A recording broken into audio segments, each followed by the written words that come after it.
करते हैं क्योंकि अपना खाना वो खुद बनाते हैं। तो फिर हमने कहा था कि हमने हेटेरोट्रॉफिक न्यूट्रिशन को 3 कैटेगरीज में डिवाइड किया था।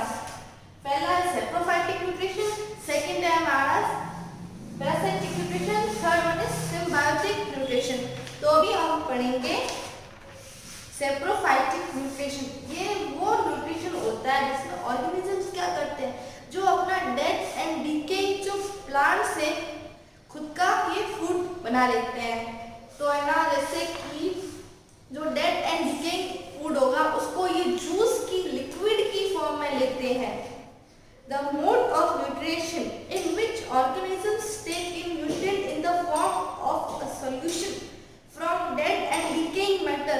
Dead and decaying matter से ये अपना खाना बनाते हैं, जो क्या लिक्विड की फॉर्म में लेते हैं ये in the form of solution. And the organisms, जो organisms इस मोड ऑफ न्यूट्रिशन को लेते हैं उन्हें हम सैप्रोफाइट्स कहते हैं। सैप्रोफाइट और ऑर्गेनिजम्स ये क्या है, जो डेड एंड डिकेइंग मैटर के ऊपर ही स्टे करते हैं।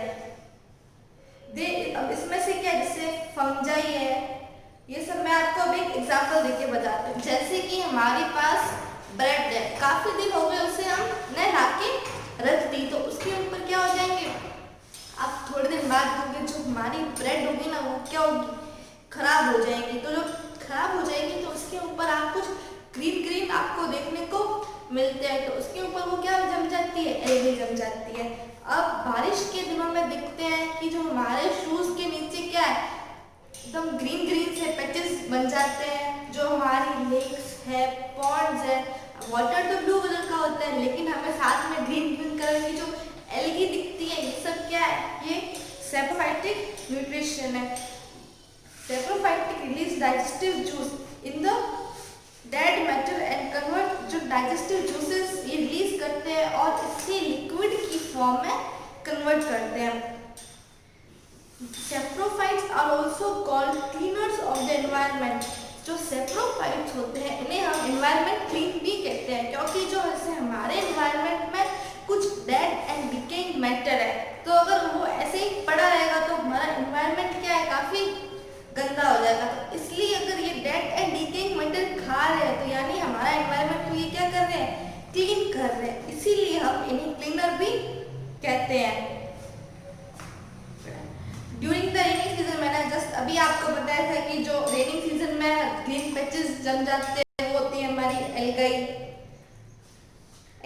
क्या आपने कभी सोचा ये आता कहाँ से, ये होता तो हमारे एनवायरनमेंट में पहले से ही प्रेजेंट होता है, लेकिन जब इन्हें सूटेबल एनवायरनमेंट मिल जाता है, वेटनेस यानी थोड़े से ये वेट हो जाते हैं, इन्हें पानी मिल जाता है, तो ये क्या होते हैं, ये एक्टिवेट हो जाते हैं, ये जर्मिनेट हो जाते हैं, इसीलिए हमें दिखते हैं। ये हमें एनवायरनमेंट में ही होते हैं ये हमारे, लेकिन इनके पास एडिकेट कंडीशन इन्हें नहीं मिल पाती, इसके लिए एक्टिव ये नहीं हो पाते। लेकिन जब बारिश आ जाती है तो इन्हें इनकी डिजायर्ड चीजें हैं जो वो नहीं मिल जाती है, जो कंडीशंस इनको चाहिए वो मिल जाती है, इसलिए ये क्या हो जाते हैं, जर्मिनेट हो जाते हैं। अब सेकंड है हमारा पैरासाइटिक न्यूट्रिशन।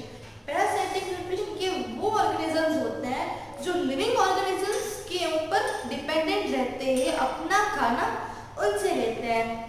तो जो न्यूट्रिएंट्स, जो एनिमल्स न्यूट्रिएंट्स लेते हैं उन्हें हम पैरासाइट्स बोलते हैं, और इस मोड ऑफ न्यूट्रिशन को हम कहेंगे पैरासाइटिक न्यूट्रिशन। पैरासाइटिक न्यूट्रिशन को भी हमने 2 कैटेगरीज में डिवाइड किया है। फर्स्ट है हमारा टोटल पैरासाइट एंड सेकंड है पार्शियल। जैसा कि आप पहले वाले के नाम से आपको पता चला है, टोटल यानी ये पूरा।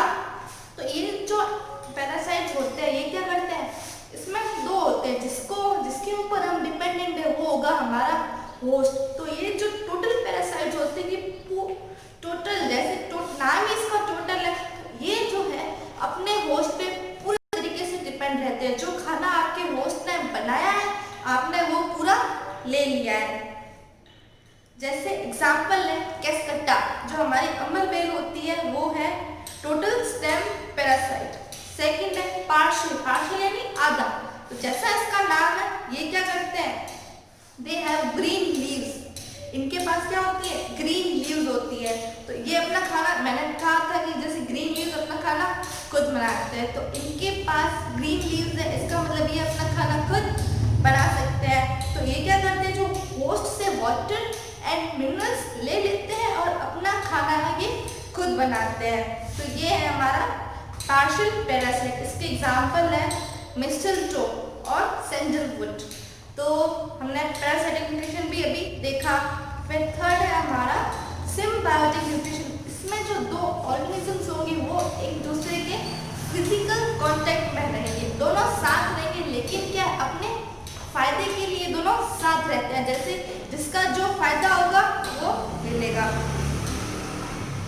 Two organisms living in physical contact with each other and providing mutual benefit are called symbionts। इन्हें symbionts कहते हैं। और जो ये साथ में रहने की जो कंडीशन होती है ये होगी हमारी सिम्बायोसिस। तो सिम्बायोट्स जो एनिमल्स होते हैं उन्हें हम सिम्बायोट्स कहते हैं। ये हमेशा साथ में रहते हैं एक दूसरे के लिए, जैसे शेल्टर और न्यूट्रिएंट्स के लिए एक दूसरे को इन्हें साथ में रहना पड़ता है अपने फायदे के लिए। जैसे कि मैं आपको एक एग्जांपल देती हूँ, कुछ फंगाई होती है, वो क्या होती है, प्लांट्स की रूट्स में रहते हैं। तो जो प्लांट होते हैं ना वो भी क्या करते हैं, उन्हें वहाँ पे रहने देते हैं, क्योंकि जो फंजाई है उसको खाना कहाँ से मिलेगा, उसको जो ट्रीज से वो क्या करेगी, न्यूट्रिएंट्स ले लेती है। तो प्लांट्स अपने न्यूट्रिएंट्स फंजाई को दे देता है, लेकिन उसके रिटर्न में जो प्लांट होते हैं वो क्या करता है, in return receives help from the fungus. फिर है जो फंगस की वो क्या हेल्प लेता है कि जो पानी होगा वो इजीली एब्जॉर्ब कर सके फ्रॉम द सॉइल।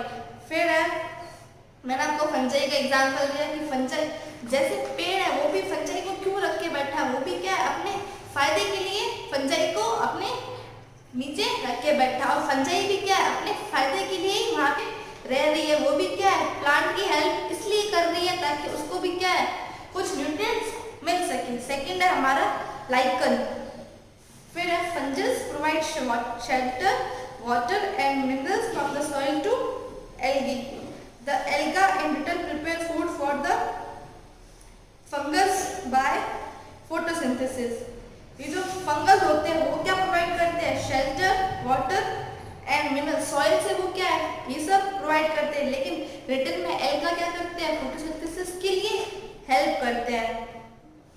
फिर है रिप्लेनिशिंग सॉइल न्यूट्रिएंट्स। रिप्लेनिशिंग यानी हमने जो क्या है अपने फील्ड में क्रॉप तो ग्रो कर ली, तो जो क्रॉप ग्रो होती है तो वो सॉइल से क्या करते हैं, सारे जो न्यूट्रिएंट्स होते हैं वो एब्जॉर्ब कर देते हैं। तो वो से हमारी जमीन क्या हो जाएगी, नेक्स्ट टाइम के लिए वो हम उसको ग्रो नहीं कर पाते, क्योंकि सारे न्यूट्रिएंट्स तो एक क्रॉप ने ले लिए। तो रिप्लेनिशिंग सॉइल न्यूट्रिएंट्स यानी वापस से जो सॉइल के न्यूट्रिएंट्स डालना। As we have already read, the plants take up nutrients from the soil, which in turn become deficient in those nutrients। जैसे प्लांट को न्यूट्रिएंट्स चाहिए, वो सॉइल से न्यूट्रिएंट्स ले लेता है, फिर वो सॉइल में वो न्यूट्रिएंट्स क्या हो जाते हैं, कमी आ जाती है, डेफिशिएंसी आ जाती है उसी न्यूट्रिएंट्स की। तो कंटिन्यूअली वही की वही अगर आप क्रॉप उगाओगे तो इससे हमारी मिट्टी क्या है, जमीन क्या है, खराब हो जाएगी, बंजर बन जाएगी। तो क्या है, इसीलिए हम लोग क्या time to time soil needs to be, soil को क्या टाइम टू टाइम न्यूट्रिएंट्स चाहिए। तो ये कुछ हम लोग कुछ तरीके पढ़ेंगे जिससे हम सॉइल को वापस उसके न्यूट्रिएंट्स दे सकते हैं। सबसे पहला हमारी सॉइल में हमें time to time fertilisers and manures add करने चाहिए। इसमें पता है क्या होता है, इन फर्टिलाइजर्स एंड मैन्योर्स में नाइट्रोजन होता है, पोटेशियम और फास्फोरस होता है। सेकेंड है हमारा nutrients can be replenished in the soil by growing. जैसे हम क्या कुछ लेजुमिनियस क्रॉप्स ग्रो करेंगे, जैसे कि हमारी ग्राम है, पीज है, इसमें क्या होता है राइजोफॉर्म बैक्टीरिया होता है जो क्या नाइट्रोजन को प्रोड्यूस करता है। जो हमारे एटमॉस्फेयर में जो नाइट्रोजन होगी उसको क्या है जमीन के अंदर फिक्स कर देगा। थर्ड है हमारा जो इलेक्ट्रिकल डिस्चार्ज होते हैं, इससे भी क्या है नाइट्रोजन फिक्स हो जाती है हमारी सॉइल के अंदर। तो क्या है सॉइल नाइट्रोजन हमारे पास एटमॉस्फेयर में तो पड़ी है, लेकिन जो प्लांट होते हैं वो क्या डायरेक्टली नाइट्रोजन को यूज नहीं कर पाते, वो उससे सॉल्युबल फॉर्म में लेते हैं। तो ये जो नाइट्रोजन इन्हें कुछ बैक्टीरिया से मिलती है, जैसे प्लांट CO2 ले सकते हैं एटमॉस्फेयर में, उसी तरीके से ये नाइट्रोजन को नहीं ले पाते हैं। अगर आप अपनी सॉइल में फर्टिलाइजर्स और मैन्योर ऐड कर रहे हो तो उससे पहले आप अपनी सॉइल का टेस्ट करवा दो लेबोरेटरी में जाके कि इसे कौन सा न्यूट्रिएंट्स चाहिए, जो न्यूट्रिएंट उसे चाहिए आप उसमें वही मैन्योर ऐड करें। Plants can observe only soluble form of, जो प्लांट होते हैं वो सिर्फ नाइट्रोजन के सॉल्युबल फॉर्म को ही एब्जॉर्ब कर पाते हैं, तो वो एटमॉस्फेयर से डायरेक्टली नाइट्रोजन नहीं ले पाते हैं। तो आज का हमारा टॉपिक यहीं खत्म होता है, अगला हम नेक्स्ट लेक्चर में देखेंगे। Thank you.